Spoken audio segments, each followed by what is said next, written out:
믿지 않는 사람들은 한 차원의 이야기 인생을 삽니다. 한 차원의 이야기. 고작해야 자신의 삶 속에 어떤 일이 있었고 그 일에 대해서 어떻게 조처했느냐 하는 이야기일 뿐이죠. 하지만 우리 믿음의 사람들은 두 이야기가 합류된 그런 이야기 속에서 우리의 이야기가 참 수준이 있는 이야기로 소개가 됩니다. 첫사람 아담, 인류의 최초 인물이죠. 아담의 이야기와 두 번째 오신 예수 그리스도, 두 번째 아담으로 오신 예수님의 이야기가 합류되어서 인류의 희망이 되는 복음의 이야기로 연결돼요. 참 멋있잖아요. 다윗의 이야기와 하나님의 이야기가 엘라 골짜기에서 합류되어 골리앗을 이긴 이야기, 승리의 이야기로 소개됩니다. 나의 이야기와 하나님의 이야기가 내 삶의 자리에서 합류되어 나의 간증으로 소개돼요. 어쩌면 오늘 본문의 에스라의 이야기와 하나님의 이야기가 합류돼서 오늘 본문은 찬송으로 소개되고 있습니다. 믿음의 삶을 산다는 것이 참 멋지잖아요. 수준 있는 삶의 이야기. 안 믿는 사람들은 고작해야 사람의 이야기로 끝나요. 근데 우리 믿음의 사람들은 나의 이야기와 하나님의 이야기가 참 특수한 상황 속에서 연결되고 합류돼서 하나님의 멋진 신앙의 찬송으로, 간증으로, 승리로, 은혜로 소개되고 있다는 거. 멋있잖아요. 지난 시간에 우리가 나눴던 말씀을 다시 되새겨 보면 이스라엘 백성들이 고대 근동 페르시아 제국, 바사 제국이라고도 하고 페르시아 제국이라고 하는 나라에 이스라엘 백성들 주변 국가도 마찬가지지만 끌려가서 포로 생활을 하던 시절에 아닥사스타 왕이 황제가 됐을 때인데 그때 그 아닥사스타 왕의 총애를 입었던 에스라라고 하는 지도자가 있었어요.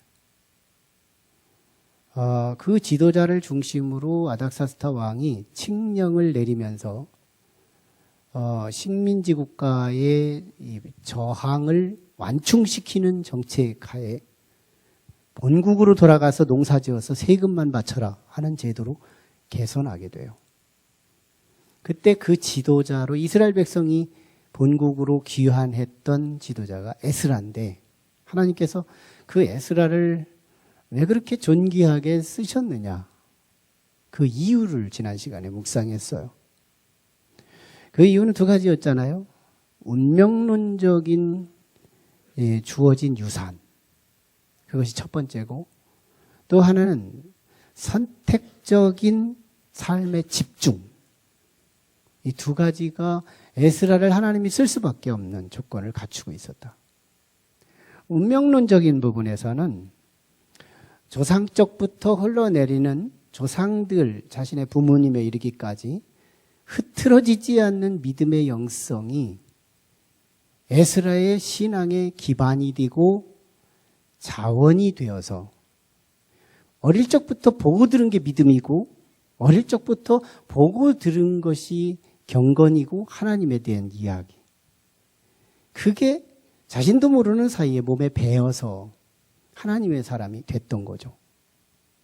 또 하나는 선택적인 부분. 그는 삶의 초점을 두 가지로 뒀어요. 하나는 말씀입니다. 그래서 성경은 에스라를 말씀학자라고 그래요. 말씀학자.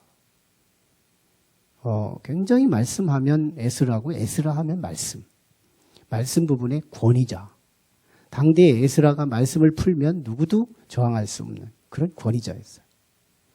얼마나 말씀을 여러 번 읽었고 말씀에 대한 하나님의 레마를 들을 수 있고 그가 말하는 말에는 권위가 있어요. 말씀에 걸맞게 또 자신의 삶 속에서 권위 있게 자리를 잡은 것이 있다면 사람과의 관계입니다. 이 관계가 참 에스라는 돈독했어요. 특별히 왕과의 관계, 직장 상사와의 관계, 어른들과의 관계. 이 관계가 어디서 잘 이루어지는지 아세요? 학생들은 연필로 교실에서 1등을 차지하지만 인생에서 성공하는 사람들은 복도에서 결정되는 거예요. 교회 안에서도 예배 드릴 때 사람과의 관계를 결정시키지 않아요. 집에 갔을 때 아니에요. 복도에서 결정돼요. 직장 생활에 성공하는 사람들도 보면 복도에서 직장 행복을 찾아요. 복도에서 관계가 다 이루어져요. 직장의 복도에서 만나고 화장실 가면서 오고 가면서 스치는 그 얼굴의 미소, 거기서 그 태도, 그것이 얼마나 많은 사람들에게 직장을 행복하게 하고요, 교회 생활을 행복하게 하는지요. 다 복도에서 결정돼요. 거기서 관계가 이루어지는 거거든요. 에스라는 사람과의 이 관계를 굉장히 돈독했어요. 그 관계를 뜯어봤을 때 태도가 나왔고 그 관계를 뜯어봤을 때 실력이 나왔어요. 그런데 그 태도와 그 실력은 하나님 아래서 이루어집니다. 이게 지난 시간에 나눈 말씀이었어요. 이제 오늘 본문 말씀은 2절, 27절, 28절인데 이게 에스라의 찬송이에요.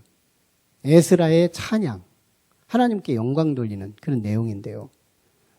사실은 이 찬송 소절을 다루기 전에 이 찬송을 더 깊이 들여다보려면 앞에 본문을 우리가 점핑해 왔어요. 앞에 본문을 이렇게 띄워온 건데요. 앞에 본문이 11절부터 26절까지 7장 여기까지 말씀을 제가 이렇게 점핑합니다. 근데 이유는 관계되어 있기 때문에 이 찬송의 하이라이트가 바로 앞에 있는 내용을 수반하고 있기 때문에. 앞에 내용이 뭐냐면 아닥사스다 왕이 제2차 포로 귀환의 지도자였던 에스라에게 내린 조서의 내용입니다. 조서, 왕의 조서.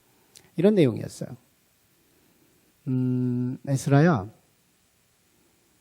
이스라엘 백성들이 페르시아 제국의 산재에 있지만 이스라엘 백성들이라면 예루살렘으로 가기를 원하는 사람이라면 누구든지 데리고 가라. 내가 보장하겠다 하고 왕이 조서를 통해서 항목에 넣었습니다. 또 예루살렘에 들어가서 제사 제도를 회복시키는 데 들어가는 비용, 이거 페르시아 제국이 그 비용을 담당하겠다. 종교개혁을 한다면 그걸 내가 다 대주겠다. 거기서 그치지 않았어요. 레위 사람들, 그리고 제사장들, 그리고 성전에서 청소하는 사람들까지 하나님의 성전에 봉사하는 자들은 이 페르시아 제국의 세금을 면제해 주겠다. 종교인 소득세를 면제해 주겠다. 이런 조서를 내려요. 거기서 끝나지 않아요. 에스라에게 내린 특권은 이 팔레스타인 지역, 이스라엘 땅이죠.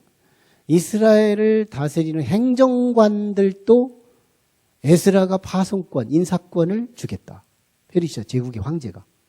대단하잖아요. 거기서 끝나지 않아요. 사법권도 에스라에게 주겠다. 판사의 임명권, 이것까지도 에스라한테 줍니다. 강력한 리더십의 법적인 조항을 내려준 거, 이게 조서였어요.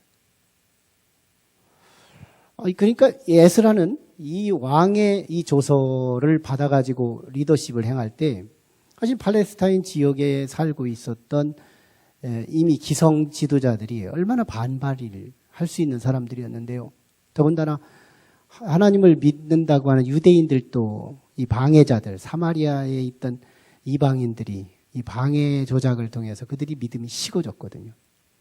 그랬을 때 에스라가 이 지금 포로 백성을 끌고 가는 사람들과 기성의 유대 땅에 머물러 있는 이스라엘 백성을 다스리기는 참 너무너무 어려운 조건이었어요. 그런데 이 아닥사스다 왕의 이 조서를 가지고 들어가기 때문에 강력한 리더십이 가능할 수 있었어요. 참 감사했던 일이죠.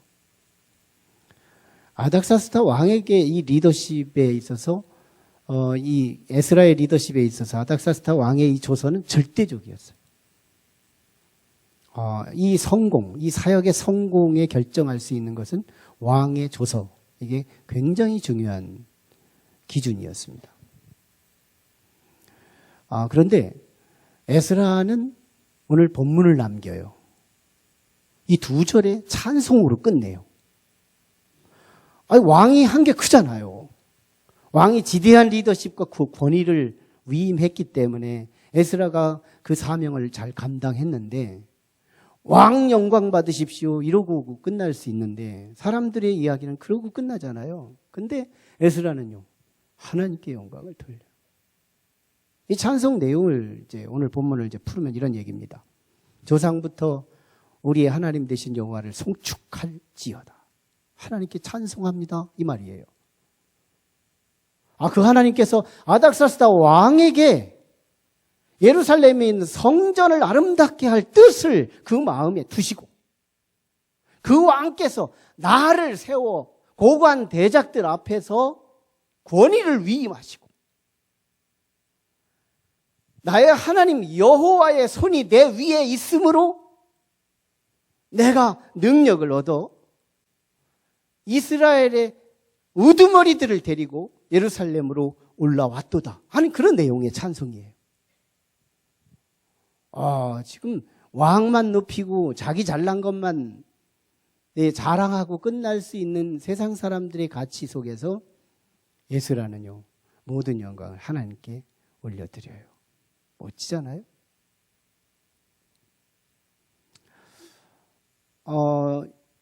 여기서 우리는 에스라의 믿음이 녹아진 믿음의 그 속내를 들여다볼 수 있는데요. 에스라는 여기서 그 믿음의 몇 가지, 하나는 인본주의 신앙이 이렇게 보호되는, 지켜지는 그런 모습이에요. 인본주의가 뭐예요?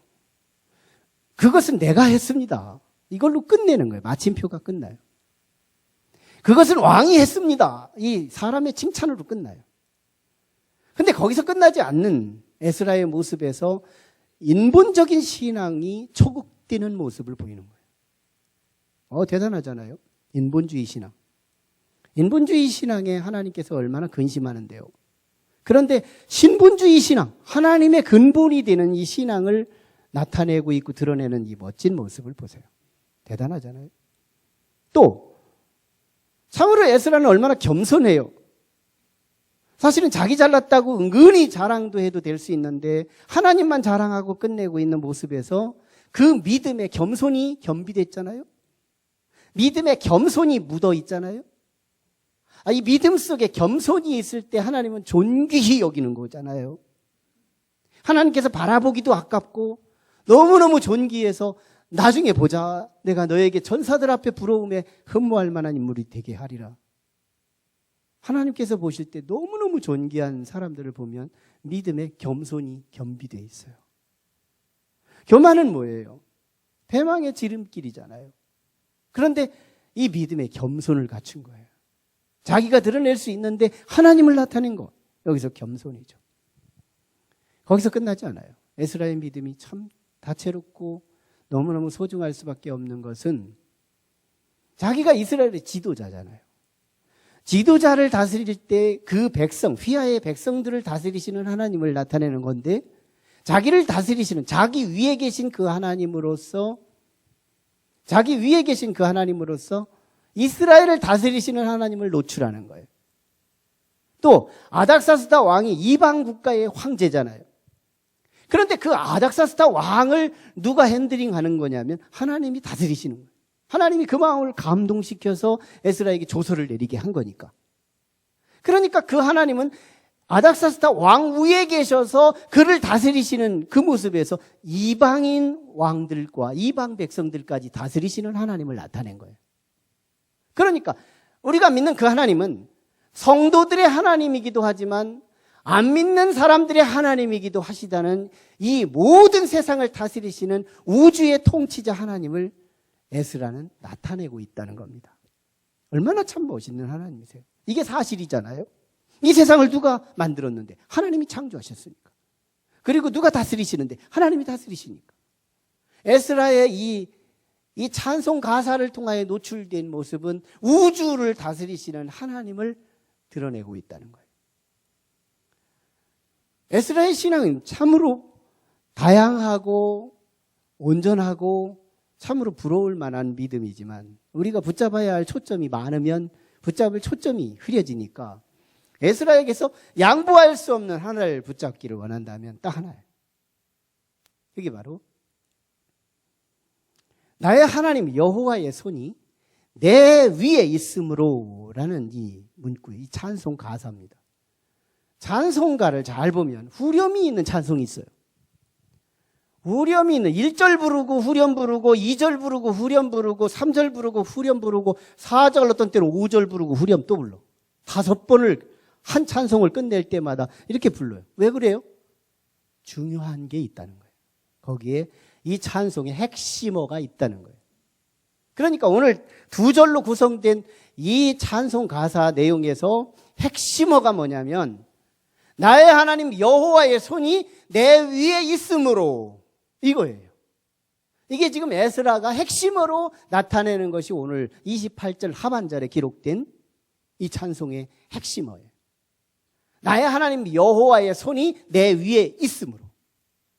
우리 인사 좀 할까요? 헐리우드 액션으로. 성도님 머리 위에 하나님의 손이? 하면 인사 좀 하는 거예요. 한번 해봐요. 예, 잠자는 분들을 위해서 한번 해보는 겁니다. 하나님의 손이 성도님의 머리 위에? 참 멋있는 인사 아니에요? 그러다가 진짜 될지 누가 알아요? 네. 저는 이 말씀을 준비하고 기도할 때 제 머리 위에 여러분 터치 안 해도 누군가 사람이 머리 위에서 뭘 움직이는 것 같으면 뭐 이상한 전기가 오잖아요. 그 느낌? 하나님께서 제 위에 손을 얹은 느낌, 이걸 느꼈어요. 여러분 내 삶 속에 내 위에 어둠의 사단이 손을 얹고 있는 경우가 있고 하나님의 손이 손을 얹고 있는 경우가 있어요. 왜 손을 얹어요? 보호하려고. 밥이 차려져 있는데 사람의 손이 그 밥 위에 있으면 파리가 와요? 못 오지. 하나님의 손이 그 위에 있다.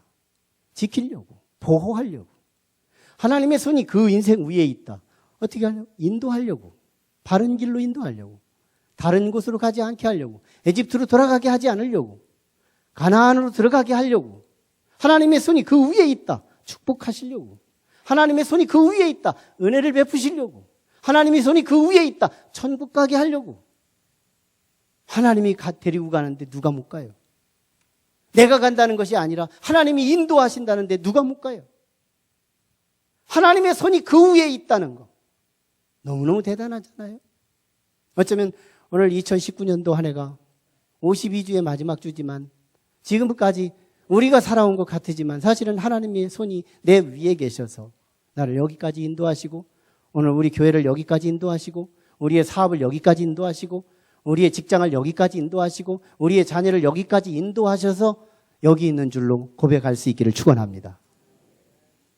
하나님이 내 머리 위에 계시다. 하나님의 손이 내 머리 위에 계시다. 이거 대단한 선언인 거예요. 성경은요, 하나님의 손이 자기 백성들 위에 있다는 기사를 다루어지는 이 하나님의 손이라는 이 핵심어를 제가 검색창으로 성경에서 여호와의 손 또는 하나님의 손 이래가지고 검색했더니 전체 28회가 기록되어 있어요. 다 사건 중심으로. 그러니까 이 하나님의 손이라는 주제로 성경이 진술된 이 텍스트들이 쭉 있는데 28번을 기록해요. 이게 하나님의 손이 성경의 핵심을 하는 얘기 아니겠어요? 하나님의 손. 그 하나님의 손이 이스라엘 백성들의 위에 있고 이 세상 위에 계시고 그 하나님의 손. 특별히요, 민수기 11장에 보면 이스라엘 백성이 에집트에서 나오고 시내산에서 1년 동안 영성훈련을 합니다. 하나님 말씀 선물 받고 말씀을 전하고 그리고 성막을 받고 그리스도 중심으로 공동체 생활을 하고 그리고 1년이 지나서 이제 광야를 행군을 하게 되는데 가나안으로 이제 가잖아요. 광야길을 통과해서 쭉 가는데 에집트에서 순수 히브리 백성들만 나온 게 아니라 잡족들이 끼어들어 나와요. 이 잡족들은 이방인들, 애굽의 사람들도 나오고 열방의 사람들도 이스라엘 백성들과 함께 가면 복 받는데 이 여론 때문에 따라 나온 사람들이 있었어요. 이게 잡족이라 그래요. 그들이요, 1년이 지났는데요, 고기를 한 번 못 먹었거든요. 고기를 못 먹은 거예요. 그래서 처음에 이 발단이 고기를 먹어본 지가 오랜데 에집트에 우리가 있었으면 고기를 일주일에 한 번씩은 먹었고 최소한 안 되면 2주라도 한 번씩은 먹었는데 여기 와서 1년 내내 고기 한 번 못 먹었으니 근데 고기 먹으면 상추가 생각나잖아.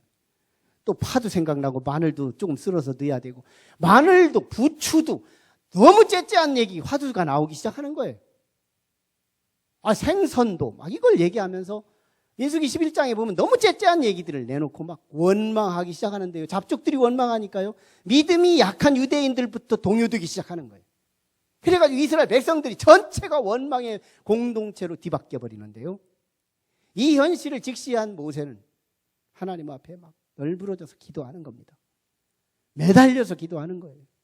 하나님 도대체 나보고 이렇게 출애굽하는데 지도자 하라 그래서 여기까지 왔는데 저 백성들이 이렇게 원망하고 고기 없다고 원망하고 야채 없다고 원망하고 마늘 부추 없다고 원망하는 저들 백성 내가 지금 이 광야에서 이 척박한 광야에서 이 농사질 수도 없는 이 광야에서 짐승들도 없는 이 광야에서 내가 어떻게 고기를 준비합니까? 그때 하나님께서 모세에게 주신 말씀이 있어요. 여호와의 손이 짧으냐? 네가 지금 말한 내게 응한 너의 말이 이 광야에서 응답하는 것을 네가 눈으로 보리라 하시면서 잠시 후에 메추라기를 보내는데요. 이게 참새과에 속한 거예요. 참새들이요, 지중해성 이 태풍과 함께 쫙 멀리 대륙에서 지중해 쪽으로 막 날아가다가 지쳐가지고 새들이 그 광야에서 떨어지기 시작하는데요. 새고기를 질리도록 먹게 내려주시는 거예요. 하나님의 손은 광야에서도 고기를 먹이고 하나님의 손은 광야에서도 메추라기를 먹이고 만나를 먹이고 하나님의 손은 40년 동안 옷이 떨어지지 않도록 하나님이 보호하시고 질병도 지켜주시고 함께 하시는데 그 하나님의 손이 그게 마법의 손 아니에요? 전능자의 손 아니에요? 그 손이 에스라 위에 있다는 것, 그 손이 이미 우리 위에 있었다는 것, 그 손이 새해를 준비하고 있는 우리들 위해서 준비하고 기다리고 있다는 것. 그 하나님. 다윗도 보면요, 시편 37편의 23절 24절에서 이렇게 말씀해요. 우리의 정한 인생을 하나님이 정하시고 그 길을 하나님이 기뻐하시는데 때로는 우리가 넘어지는데 계속해서 엎드러져 넘어지지 않도록 여호와의 손이 자신을 붙들어 주심으로 여기까지 왔다는 신앙의 고백을 드러내요. 이게 시편 37편은 다윗의 자신의 연약한 인생에 하나님의 손이 붙들어 주셔서 내가 여기 있다는 것을 고백한 아주 긴 시편이거든요. 하나님의 손이 자기의 인생에 작은 목동 인생에서 멋진 황제의 인생으로 변화시켜 주신 하나님의 작품 인생을 고백한 내용이 시편 37편이었던 거예요. 여러분, 하나님의 손이 우리 위에 있음을 나타낼 수 있기를 축원합니다. 하나님의 손이 우리에 있다. 참으로 얼마나 멋져요. 아브라함은 하나님의 손 안으로 들어가서 믿음의 조상이 됐지만 아브라함의 조카 롯은 하나님의 손을 벗어나서 소돔과 고모라 땅에 들어갔다가 쫄딱 망하고 나옵니다. 야곱은 부족했지만 하나님의 손아귀 들어가서 이 삼촌 댁에서 2대가 되는 축복의 주인공이 되지만 에서는 팥죽 한 그릇에 하나님의 손을 벗어나 인본주의로 살면서 세상 문화의 조상이 되고 말지요. 다윗은 목동이었지만 천민의 출신이었지만 그가 하나님의 손 아래 들어가서 놀라운 팔레스타인 지역의 주인공이 될 수 있었지만 사울은 이미 왕이었으나 하나님의 손을 벗어나 교만과 폭군의 일환 속에서 결국은 한날 한시의 자식과 함께 죽임을 당하는 멸문의 주인공이 되었다는 거예요.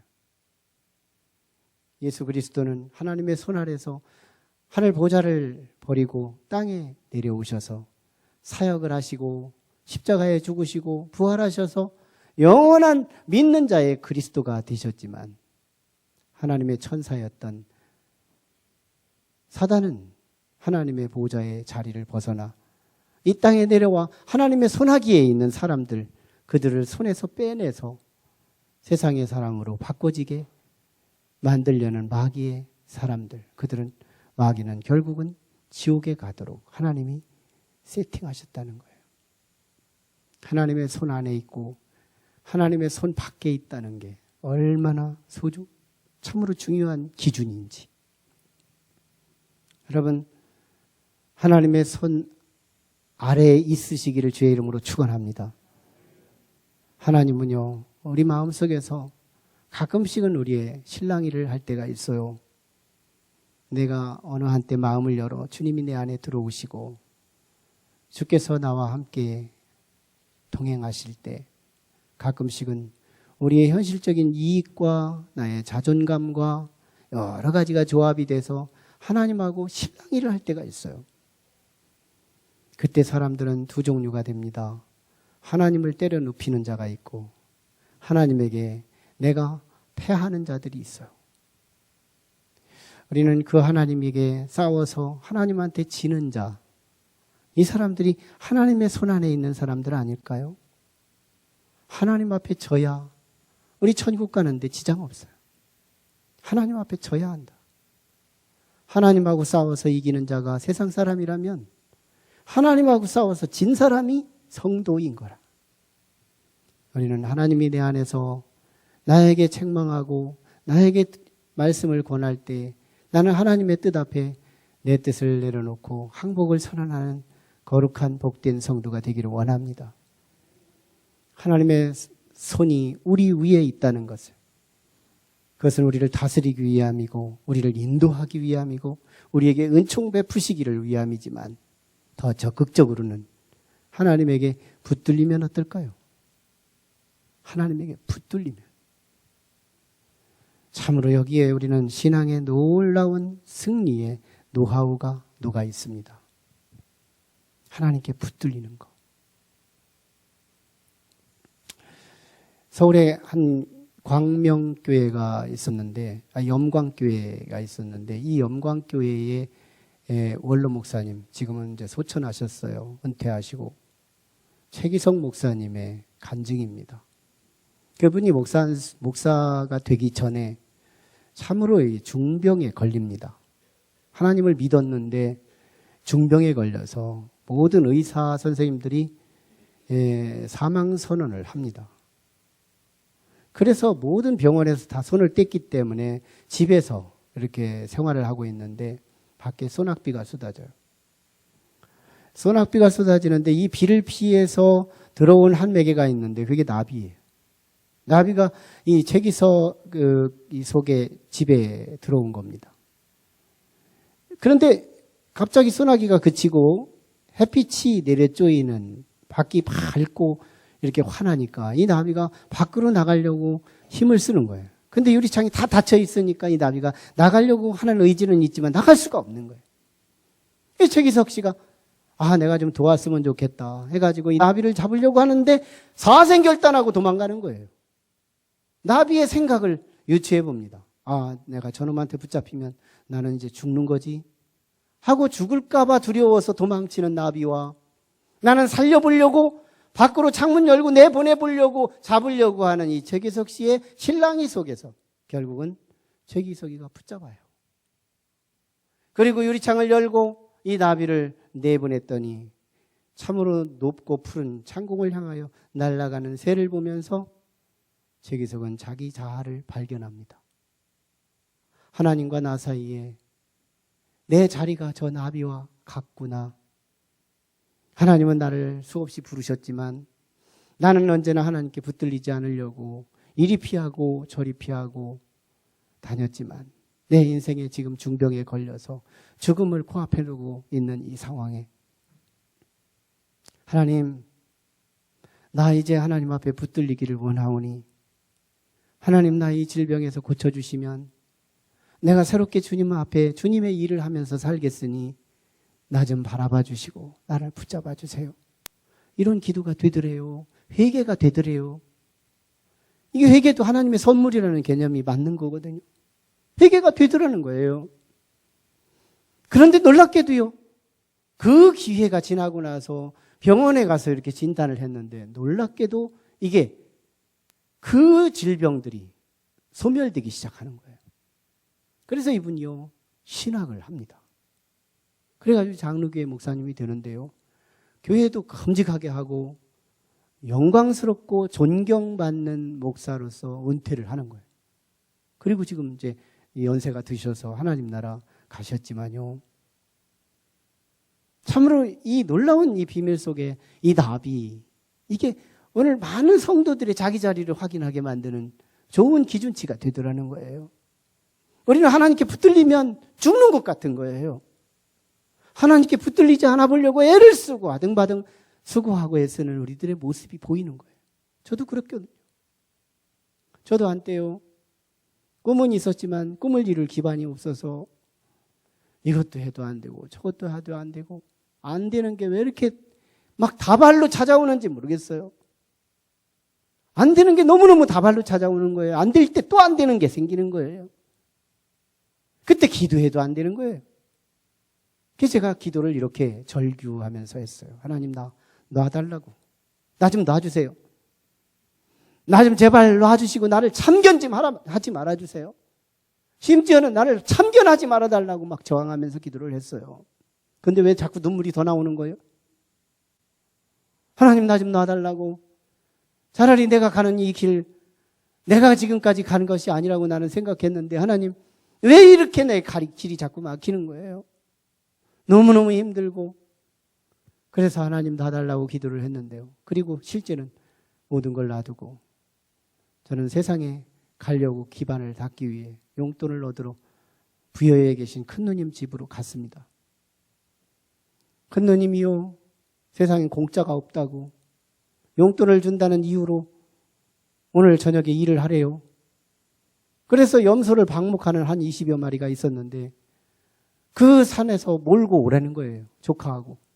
막대기 하나 들고 산에 들어가서 이 큰 울타리 안에 산을 전체를 울타리로 만들어가지고 그 산에 막 여기저기에 산적해 있는 이 염소들을 몰고서 염소 안으로 데리고 오라는 거예요.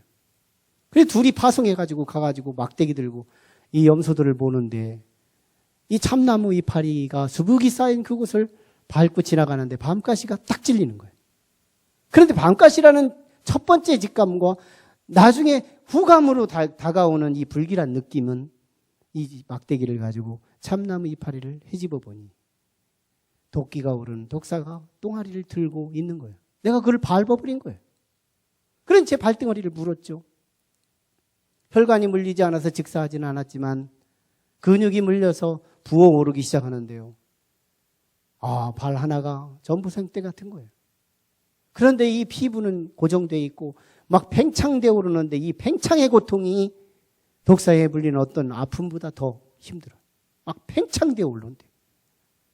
그래서 도로가에 가가지고 부여의 읍내까지 가려면 그래도 한참 걸어가면 1시간 반을 가야 되는 상황에서 차를 타야 되는데 뭐 버스가 오나요? 택시가 지나가는데 사람들 태우고 지나가지고 막 서지를 않는 거예요.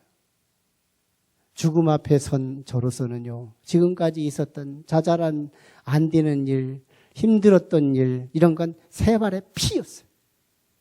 이게 참 죽음 앞에서는 내게 주어진 지금의 건강 문제, 지금의 관계 문제, 지금의 물질 문제, 지금의 자녀 문제, 지금의 인생의 문제들은 죽음 앞이라는 이 현실 앞에서는 아무것도 아니라는 것을 깨닫게 됐어요.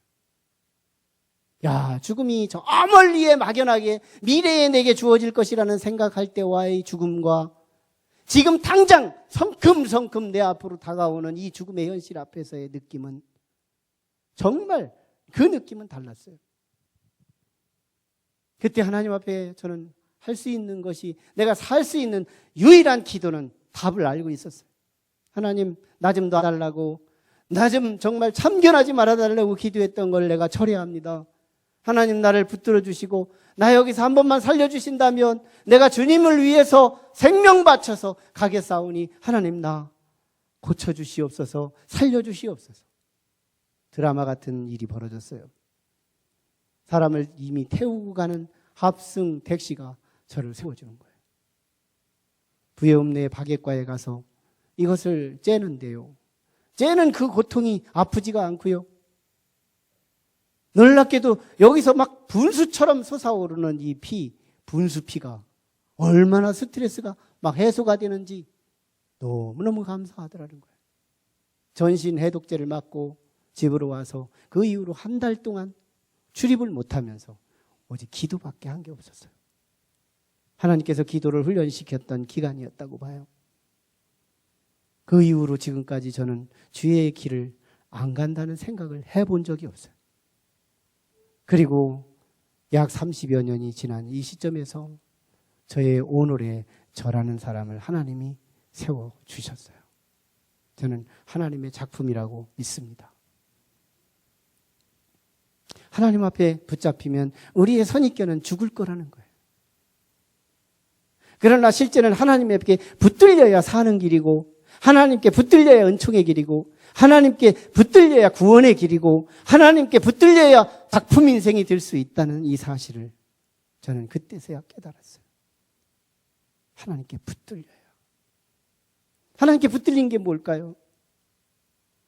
우리가 셀리더를 해보지만 이 365일 이 셀리더가 재밌어서 감당하는 사람이 있을까요? 우리가 교사를 해보지만 52주 재밌어서 교사를 하는 사람이 있을까요? 우리가 정말 어떤 부장을 해보고 우리가 국장을 해보고 어떤 사역을 해보지만 우리의 사역이 언제나 풀타임 즐겁고 행복해서 하는 사람들이 있을까요? 어떤 때는 때려치고 싶고, 어떤 때는 그만둬버리고 싶고, 그러고 싶을 때가 얼마나 시시각각 오지만 하나님께 붙들린 사람은 그럼에도 불구하고 내 뜻대로 마옵시고 그 일을 진행하고 그 사명을 감당하는 사람들, 이게 하나님께 붙들린 자들이거든요. 어떤 사람은 내가 안 하고 싶으면 자유롭게 안 할 수 있는 힘이 생기지만, 한편으로 영적으로 진단해보면 하나님께 붙들리지 않았다는 반증일 수 있다는 사실도 우리는 읽을 수 있어야 하는 것이고, 어떤 때는 내가 그만두고 싶은데 왠지 모르게 하나님이 나를 압도하셔서 그 일을 그만두지 못하게 하나님이 이리 방해 저리 방해하시는 이 현상들은 하나님께서 나를 붙들고 있다는 반증이기도 하더라는 거예요. 오늘 우리는 믿음이 있을 때 하나님께 붙들리는 것이고, 또한 내 믿음으로 그 하나님에 붙들려서 함께 주님과 함께 손 붙들고 갈 수 있고, 내가 너무너무 힘들 때는 하나님이 그 손으로 등에 업어서 나를 광야의 길을 통과하게 하시기도 하시더라는 거예요. 나비는 최기석 씨에게 붙들리면 죽는 줄 알았어요. 그런데 나중에 압도적으로 최기석의 열정 때문에 붙들린 그 나비는 창문 밖으로 나가 높고 푸른 창공을 향하여 날아가는 새의 자유를 누리게 됐던 것처럼, 지난 한 해요, 혹시 안 된 것들이 있다면 그 안 된 원인이 뭘까요?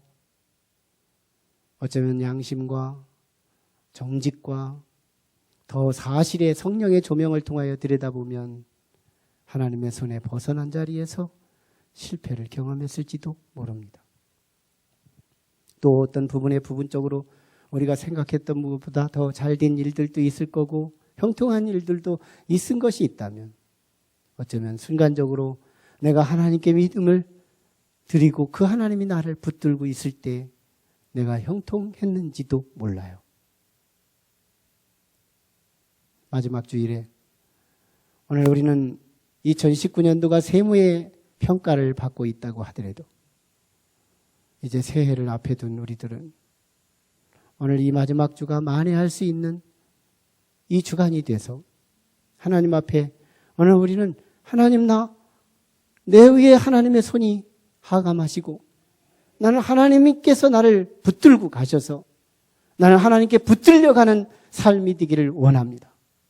하나님께 붙들리면 죽을 것 같지만 붙들려야 산다는 거, 하나님께 붙들려야 바른 길을 간다는 거, 하나님께 붙들려야 천국까지 흐트러지지 않는다는 거, 하나님께 붙들려야 우리의 인생은 승리할 수 있다는 거. 에스라가 그랬다는 거예요. 자신의 위에 나의 하나님 여호와의 손이 내 위에 있으므로 예루살렘으로 이스라엘의 우두머리를 데리고 여기까지 올라왔노라고 말할 수 있었던 이 고백이 오늘 우리의 것이 되기를 주의 이름으로 축원합니다.